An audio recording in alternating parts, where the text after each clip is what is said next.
I'll move it. We're going to start with some pictures from Hiroshima, and then I'm going to talk while I go through a little slideshow. So I know many of you have seen these pictures. It's just a remembrance, so we all are on the same page about the consequences of war. And if maybe someone could hit some of the lights, that would help.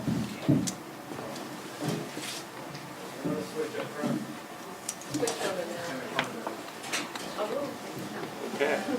So we're going to talk about nonviolence in action, which in my roots, I talk about that also with biblical resistance.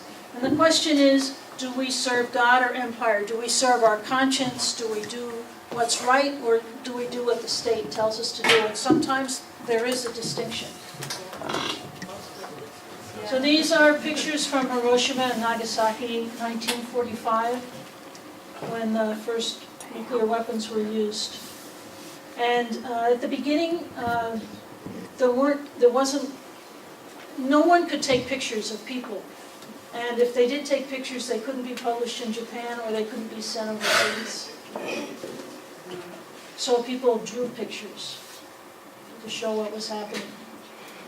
Remember, there were close to 200,000 people killed, and people were vaporized, skin fell off people. The U.S. military was occupying Japan, and the U.S. military took pictures of people, and they saw people. They didn't cure them. There isn't any cure, but they took pictures and kept records. This is a shadow of someone who was vaporized. Many of us have painted shadows on the sidewalks here in Ukiah. Hiroshima Day.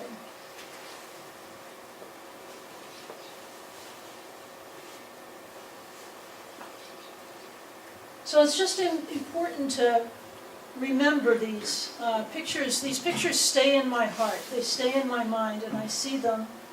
And we still have many, many nuclear weapons in this country, and it isn't like we just used them in 1945 alone. We've threatened to use them. Every president except Ford has threatened to use these weapons against other nations, against human flesh. I want to just mention the reasons I think we live in an empire. I know I use that word, and sometimes people question me about it. Well, our nation has divided the whole world up into military commands. Imagine that. We have the arrogance to put every country is in one of our military commands. European Command, Pacific, Central, African Command is a new one, as of a couple of years ago. Southern Command. And not only that, but we have a lot of bases around the world, close to 1,000 bases. So I think it's 850 good-sized bases, and then there's a number of small ones. Not the ones in the United States, I'm talking about ones in other countries. So I sometimes try to imagine what it would be like if there were a base of foreign soldiers, in Santa Rosa or in Ukiah. And people resent these bases for the most part, the stories that I hear at any rate. The bases tend to pollute, there's environmental degradation, and the soldiers aren't always in a position to have to obey all the laws. And it's not. A lot of the times the land has been seized, like in Diego Garcia down there. Everyone on that island was made to leave. They all became refugees. They lost their homeland and their culture when they left. So here's, not only have we divided the world up into commands, and not only do we have bases around the world, but we have nuclear weapons around the world. And huge numbers, there's about 5,000 in the U.S. active ones, and about maybe that many in ones that are that could become active if we wanted to. They're not taken apart or anything. We have nuclear weapons in Italy and Belgium and Holland and Germany and in Turkey. And we have nuclear weapons on Trident submarines that are roaming the oceans. We have 14 Trident submarines that are roaming the oceans. We never know where they are. They're very stealthy. And each of them carry 24 D5 Trident missiles. And each of those missiles can hold up to 6 warheads. Just imagine that. And some of those warheads are 30 times the blast and radiation and heat of the bomb that was dropped on Hiroshima. So those pictures times 3. And that's just one warhead on one D5 missile on one Trident. Thanks. So when I'm thinking about all these weapons, and I'm thinking about what to do with them, sometimes I read the scriptures, right? And I go back to the stories that talk about what other people did when they lived in empire, and the powers that be told them to do something that they thought was wrong.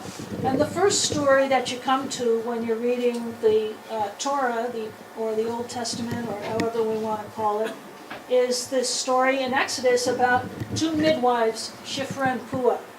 And they were called up in front of the Pharaoh, and the Pharaoh said, when the boy babies are born to the Hebrews, kill them, kill the boy babies. And actually, it's such a terrible thing to think of. And I'm sure I figure these midwives had families and children of their own, and they must have been pretty scared. And I don't know what that would be like today. Say someone's called up in front of the head of the CIA or the president or the FBI or somebody, and they tell you to do something, and it's all in secret. And they tell you, we know where your kids are, we know where your family is, and you better do this. So I think these women gave a lot of thought to what they were going to do, and they decided that they were not going to kill the babies, that they would obey God and be on the side of life and keep helping the women give birth. And that's the first story of civil resistance or disobedience that I found in the scriptures. And it's, I always think of Vivian. When I read this story, I think of my grandson. And to me, it's a beautiful story of the strength of these women and their resistance to empire. And I think it's in these women and the women that like Moses' mom that didn't let her child be killed, and in the Pharaoh's daughter that found the baby and disobeyed her dad and saved the baby. All of those stories helped the Exodus begin and helped the road to freedom. And those stories are available to give us inspiration. They're throughout the Old Testament. And I'll just mention one more. There's about 30 of these stories at least. You all remember the story of Daniel and how he wouldn't bow down. He and his friends didn't bow down to worship the idols, the golden calf. And they were thrown in the fiery furnace. And according to the story, they started to pray, and an angel was there with them, and the fire didn't burn them. We read these stories and we say, well, they're all true stories, and some of them even happened. So then, you get to the Gospels, and there's the stories about Jesus, which, for whatever our faith, some of them are pretty good stories. And Jesus was a troublemaker. He broke the law all the time. And here he's curing a leper. You notice he's touching him. Well, that's against the purity laws of the time, to touch someone. And if you did touch him, you were unclean, and there were all these rules about what you had to do.